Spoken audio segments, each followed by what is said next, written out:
Jak my? Jeszcze 2 minuty. Dobra. It's about half a minute.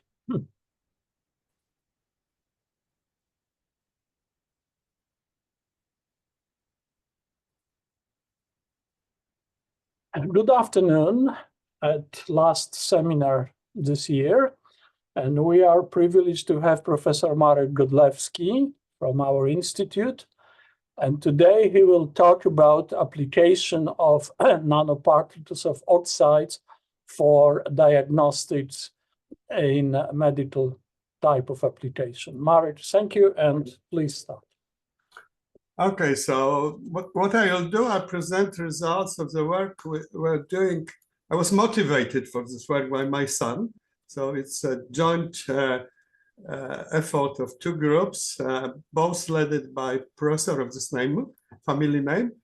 And this will be about use of nanoparticles of oxides, and we also dope them for application for cancer detection, but now recently also for therapy. So the project was going through last more than 10 years, so that's extent of the project. And I'll start with quite simple motivation why we were interested in it.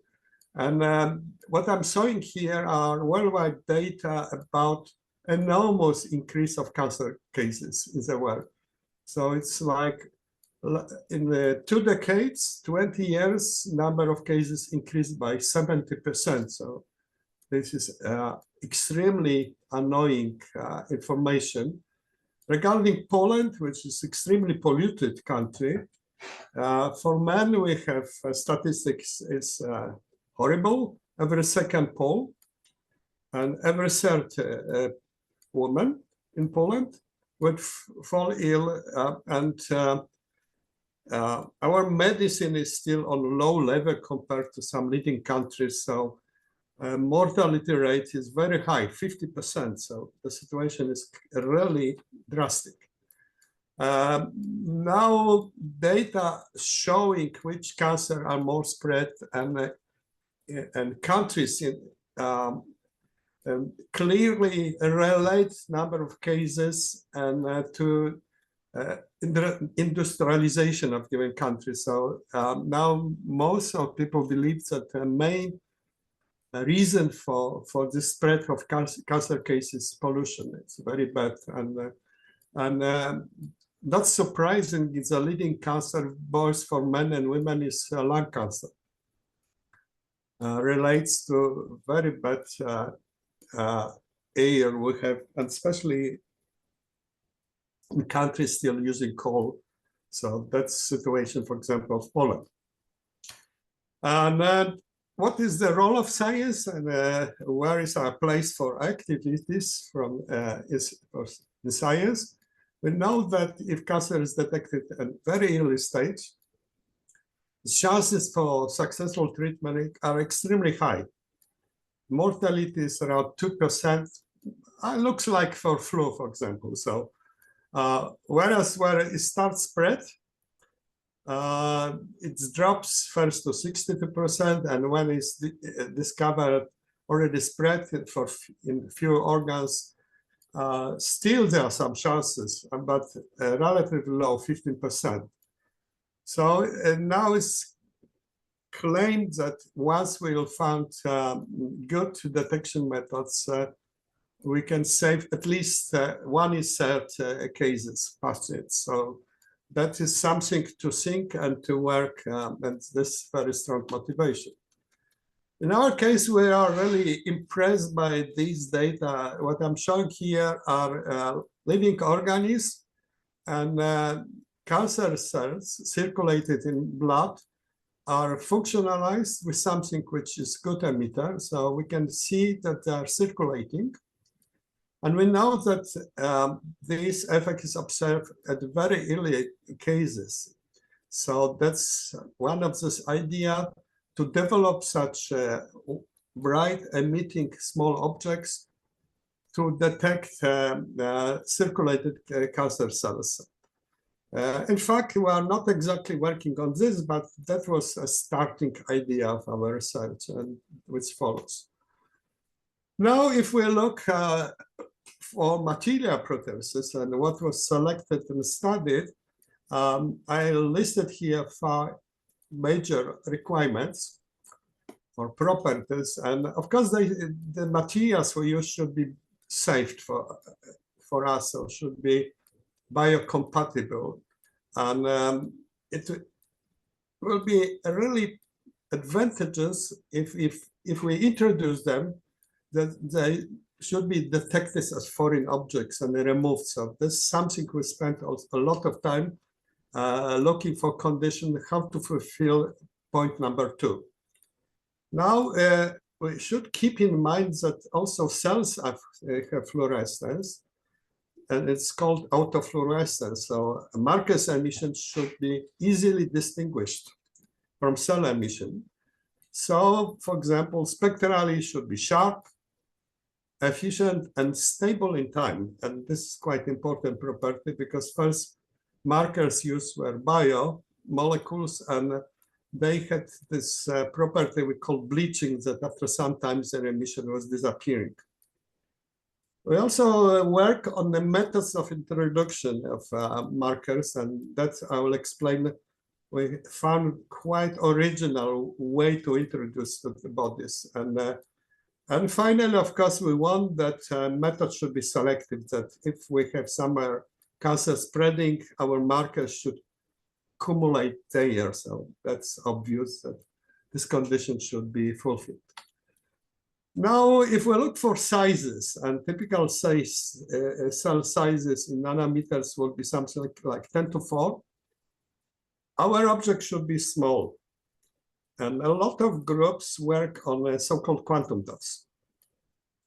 In our case, we work on nanoparticles, and they are not object of typical sizes when we expect like quantum effects.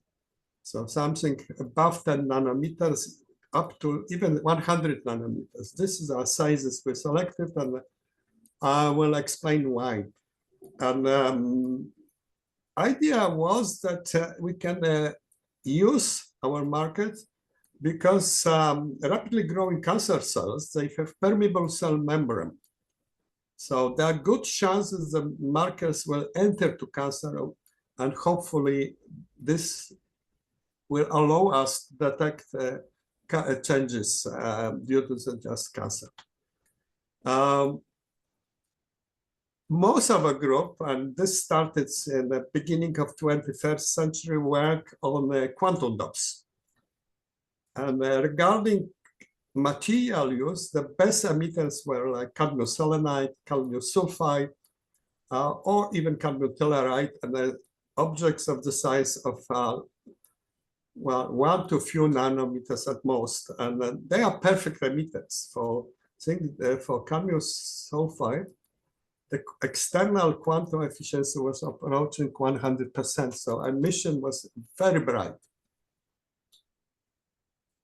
They usually were systems where we have, in addition to core, a shell. So core shell system.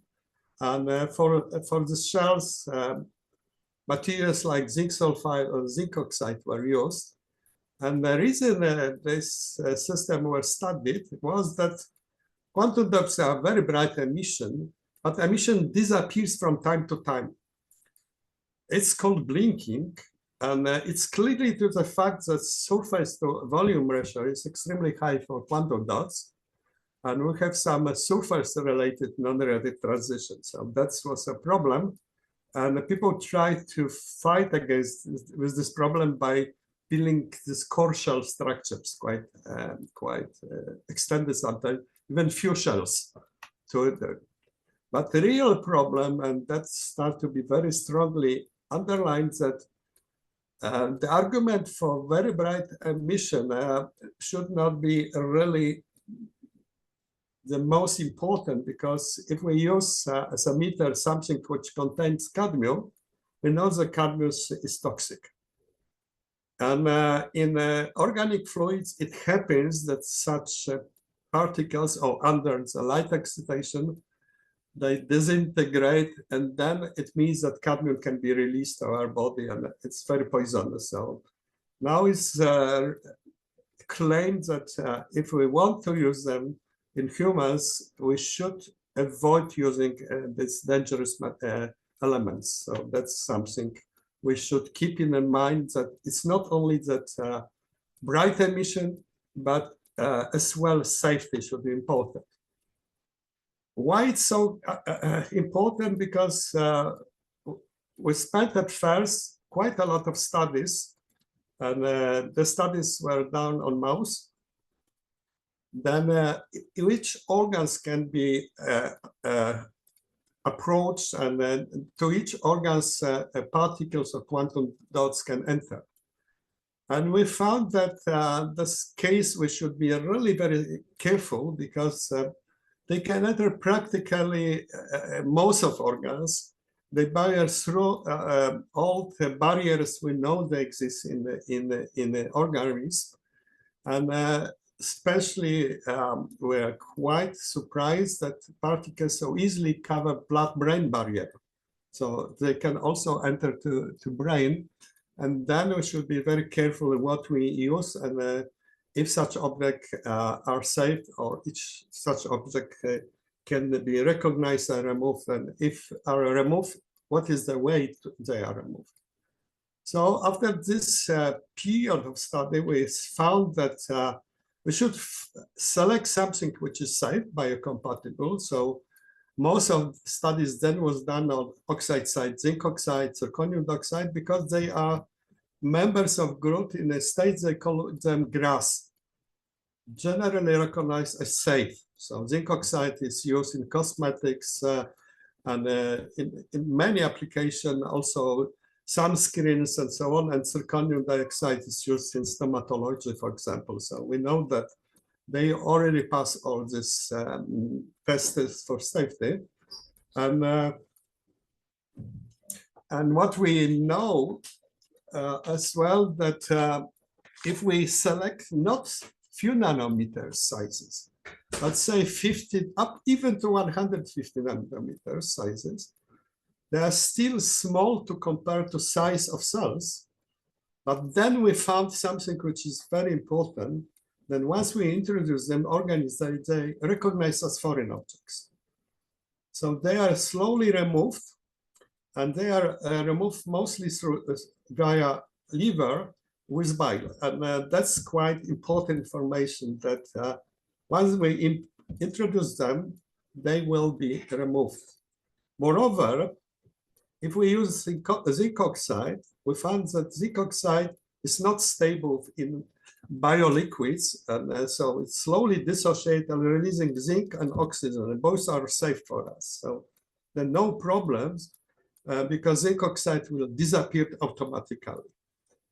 For longer observation, we use mostly zirconium dioxide, and we know that also if we use larger sizes, they will recognize and remove. Moreover, we found that it's also quite important that for larger objects of the sizes I mentioned, there's no blinking, no bleaching, so emission is stable. So something which was recognized a big problem for quantum dots now suddenly is not important here. So that's also quite important in the sense of selection machine. So then next. Sorry for break. Somebody entered my room. Okay, so next point, after this initial studies, and most of studies were really done on animals. So if we try to calculate, my son now gave me that altogether for this kind of studies through many years, something like more than 400 mouse were used, and also some rats. So that's quite a lot of studies on real living organisms. The point which was so strongly underlined in the case of quantum dots was that they are fantastic emitters. And now we know this wideband materials, even they will have good emission to excite them due to their large band gap, we should use UV. And this is out of question because UV is dangerous for us, so we should avoid this high energy excitation. So that was a point where pretty worried at first, but then we realized then we know the solution. I was involved quite a lot to study materials for electroluminescence devices. So I studied such materials like sulfides with rare science, lanthanides. And we found that despite the fact that transitions are within 4F shell, emission is relatively bright. And what is important is completely independent of host, size of host, as all these problems which seems to be difficult for quantum dots, where emission, excitation energy and emission energy is strongly dependent of size of object. Here, no problem. So we decided, let us check different rare science, and if emission is good enough to distinguish it from autofluorescence.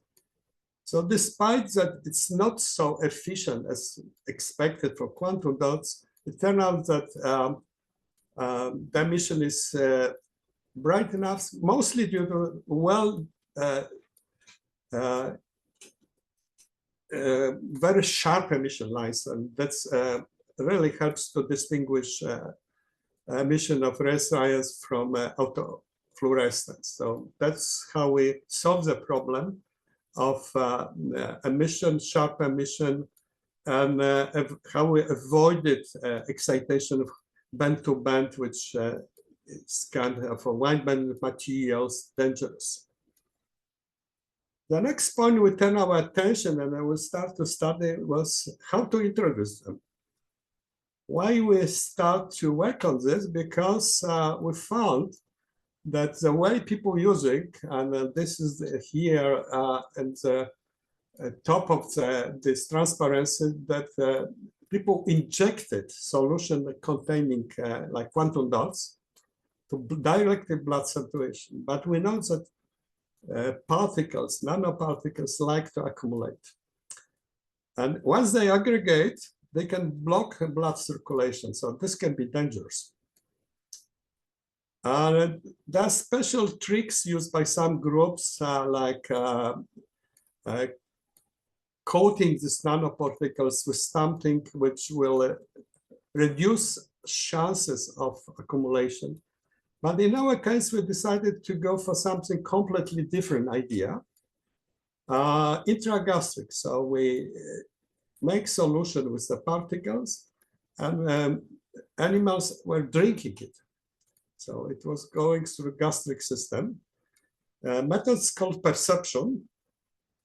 And at first we're quite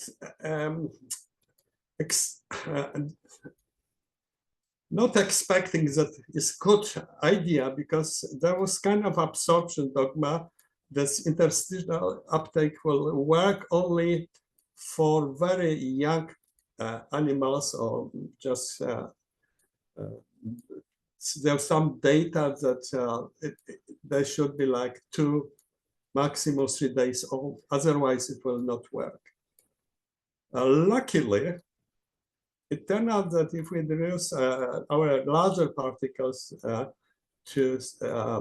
then quite fast can enter to blood circulation. But since it appears relatively slowly, then chances for aggregation are really limited, quite low. And then to the end of our studies, we use this intragastric approach.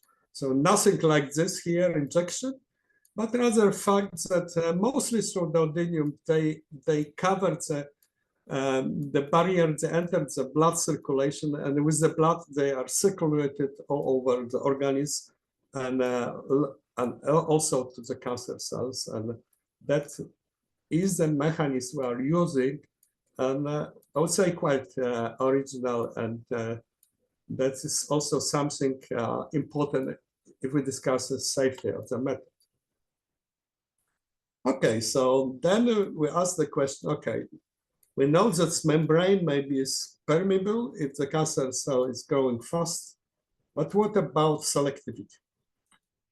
We want our method to be selective, otherwise it's not making sense. So we spent a lot of studies and also different types of tumors. Well, concentrated or spreading like lung tumors. And we check what happens. So we found that, as we expected, due to the permeability of membrane, particles mostly will enter to fast-growing tumor cells. So that's good.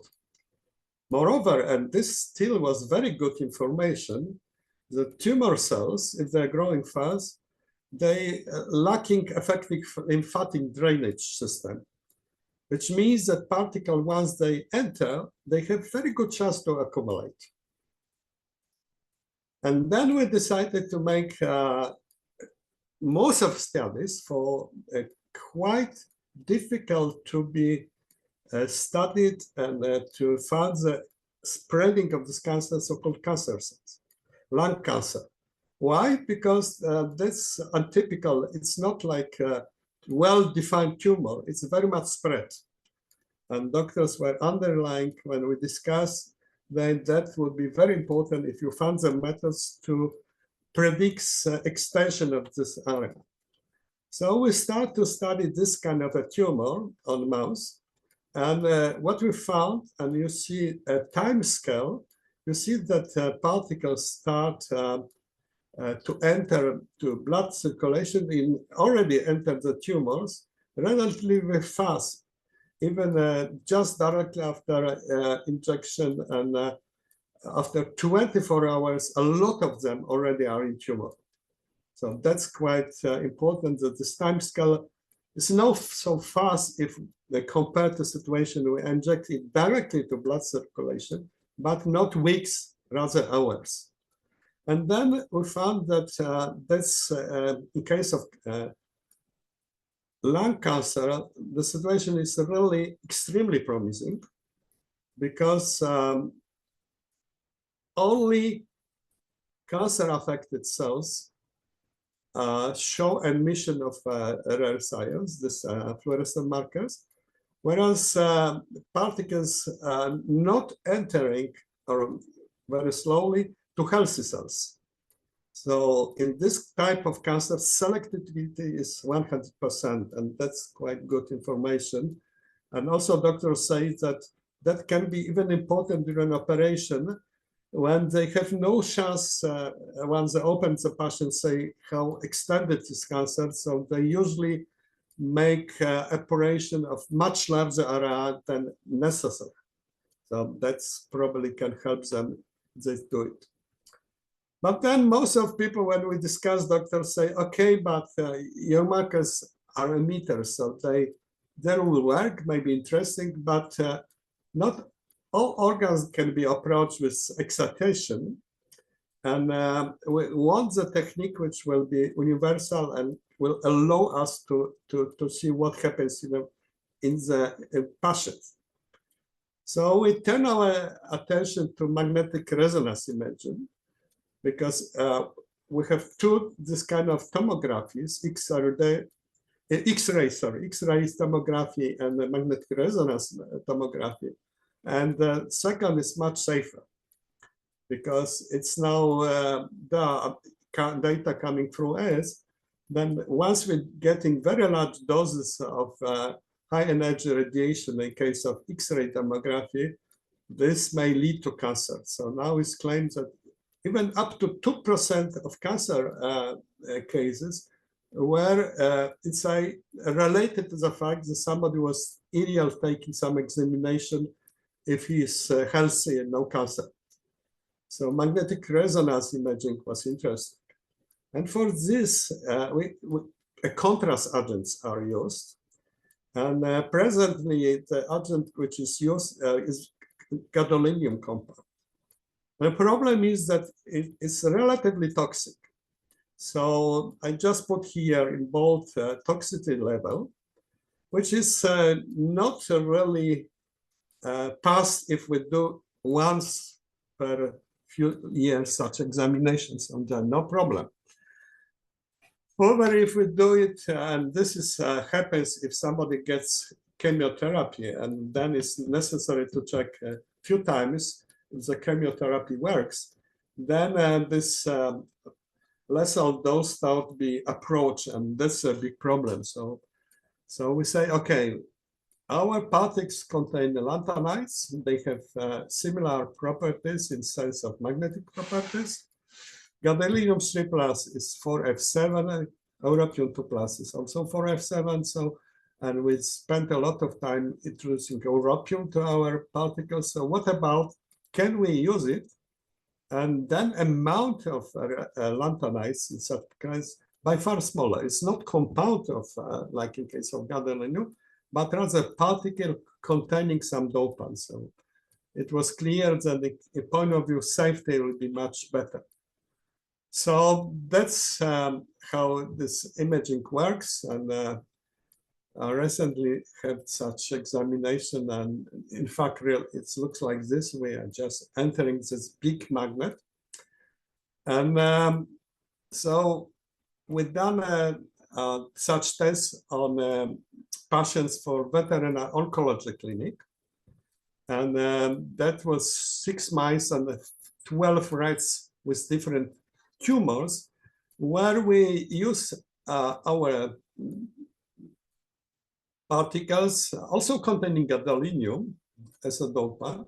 Here, gadolinium maybe is not the best for fluorescence markers, and this is why I didn't discuss it here, but europium is good enough.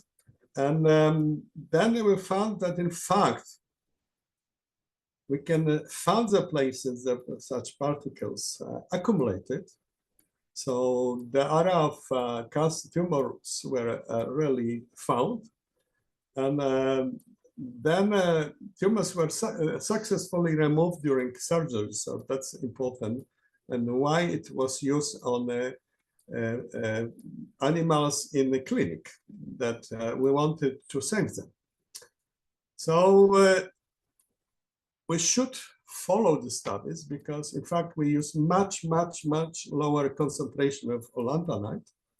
So the signals are not so strong as in case of gadolinium compound, but already they're good enough. So there's really good chances for optimization of the method, and this can be quite interesting, that in addition to this kind of optical methods, we have also magnetic resonance. Also, when we discuss with doctors, they say we have quite interesting methods, not used in Poland for some reason. Then breast cancer, case women can easily detect it using optical methods. So we have an array of red color diodes. We know that the red color can penetrate through several centimeters in our body. And this due to the fact that it's a minimum absorption of water. And we have a lot of water in our bodies. For infants, it's even approaching 80%. For adult people, between, say, around 40%. So in areas the water is not absorbing, radiation will cover large distances in our bodies. And we know that if we have tumor builds a lot of blood connection, builds around, and hemoglobin is absorbing in this area where the water is not absorbing. And in fact, studies performed showed that we can discover very early stages of tumor. There's no reason to use X-rays for this, as they are now commonly used, because size of tumors detected with these optical methods are quite similar. Moreover, if it's so-called cyst, it's not giving such contrast. So doctors say, okay, if you, in addition, introduce some contrast to tumor, this still will make this method more suitable. So this is also where we need some contrast and something which will accumulate in tumors, so quite important. And now then, once we say, okay, we have the methods, maybe we can have the methods of detection, but we can see some way of therapy. So for first things, we turn our attention to so-called photodynamic therapy. And for older colleagues in institute, we should remember that such studies were initiated in Poland many years ago by Professor Graczyk for Military Academy of Technology. And she even got a prize of Women of Europe or whatever, quite important prize. An idea is something. We use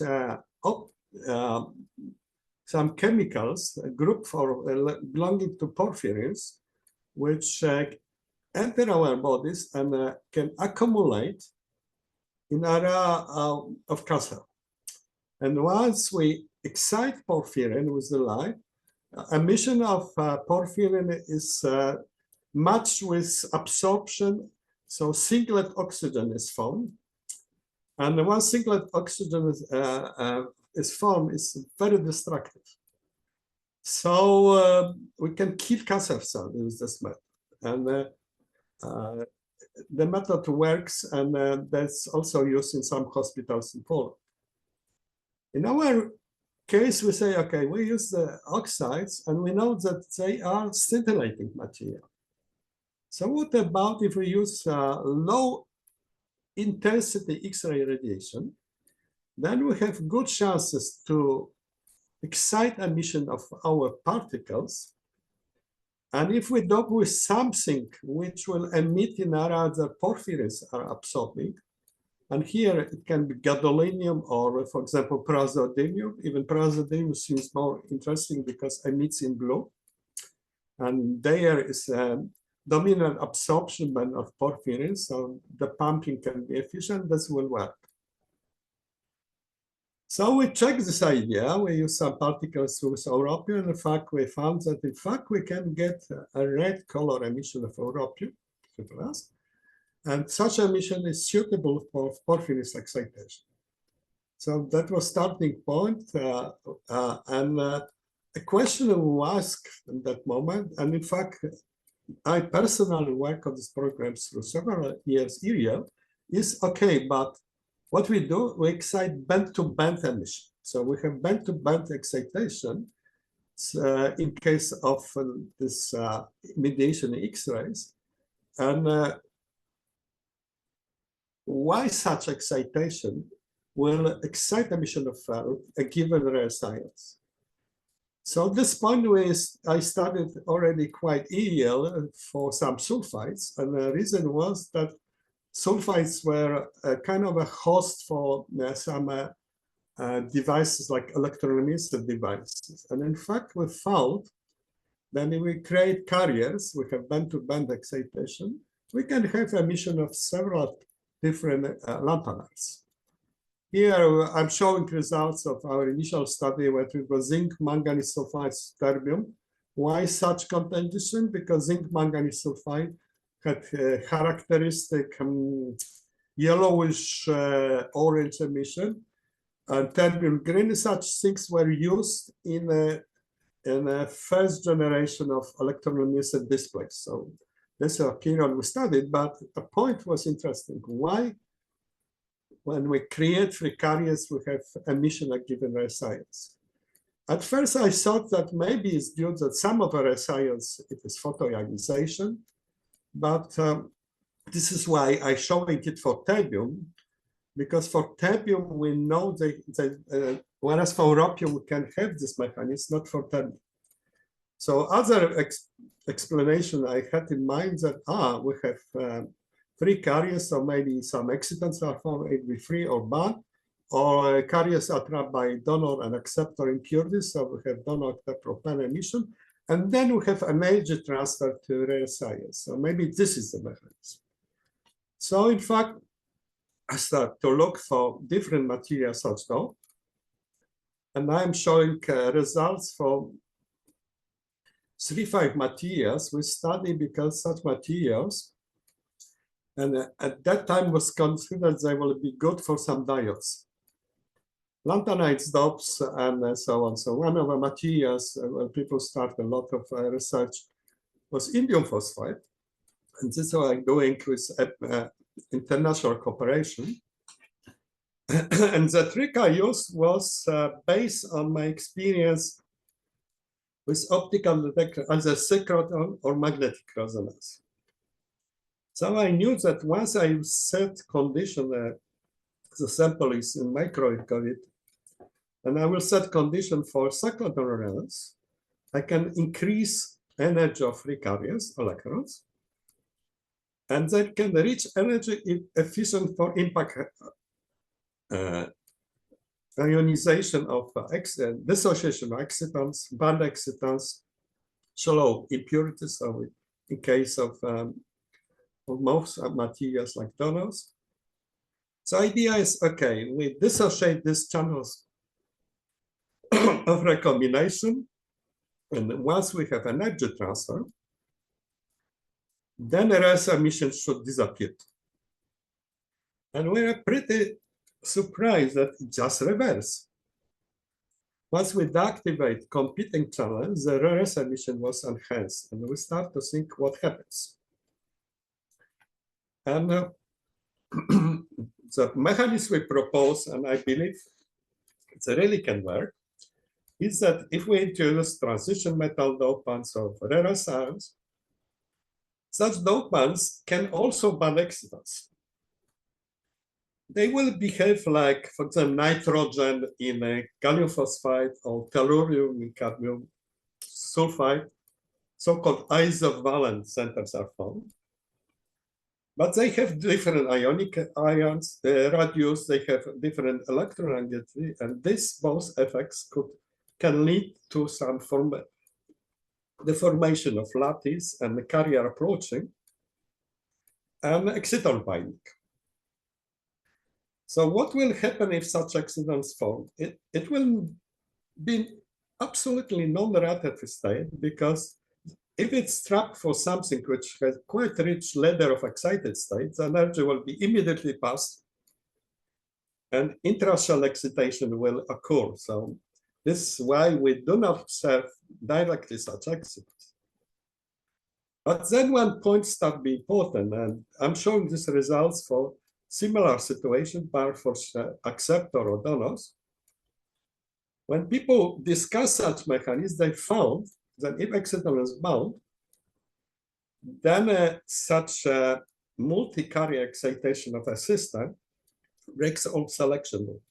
So for example, when the people study satellites of different excitons, they observe that the most efficient excitation of donor or acceptor binding exciton are states of the same parity, like 1s, 2s, 1s, 3s, and so on, which normally are not observed in absorption because there are selection rules. Such states, such transition are not effective. They are forbidden for by selection rules.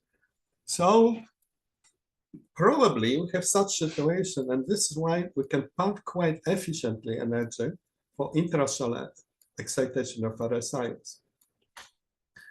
But now I can't stop this point and we'll go to second approach, our interesting therapy can we use. And this was motivated by several works which start to be published. Then if we find a way to approach directly cancer cells, we can use them for targeted therapy.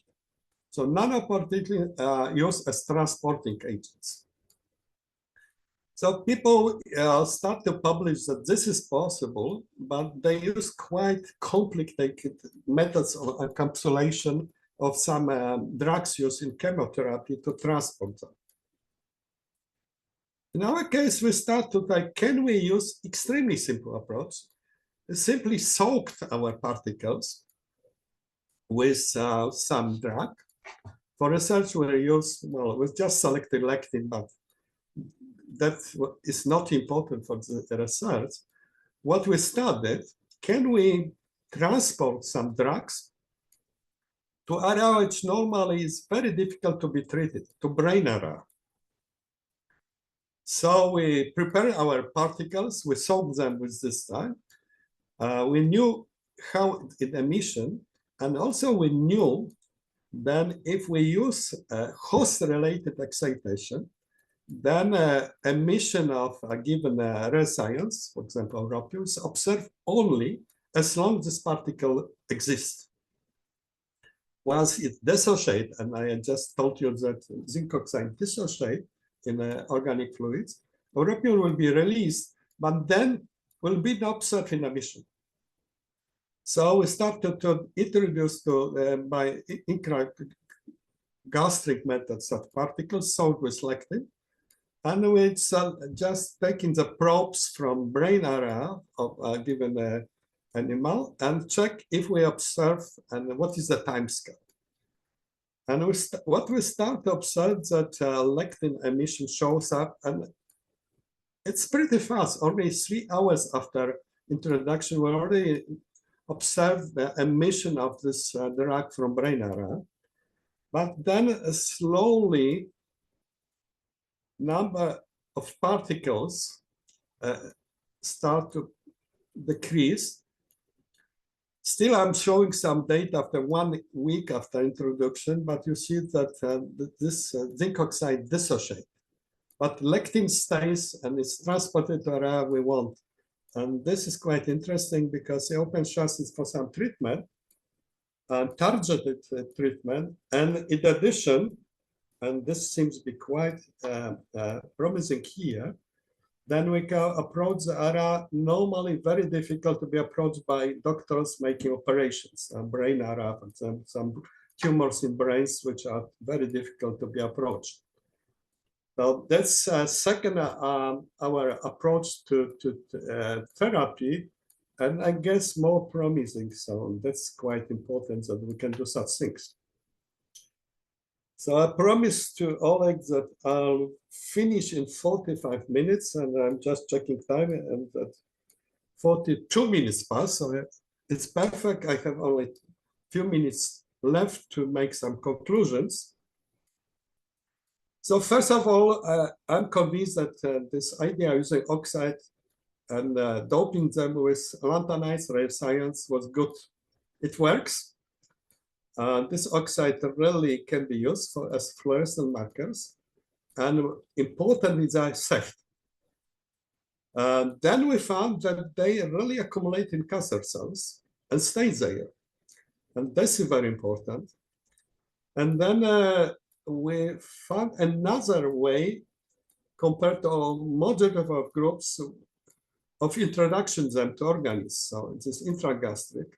And that seems to be also quite important because it's much safer than direct injection to blood circulation.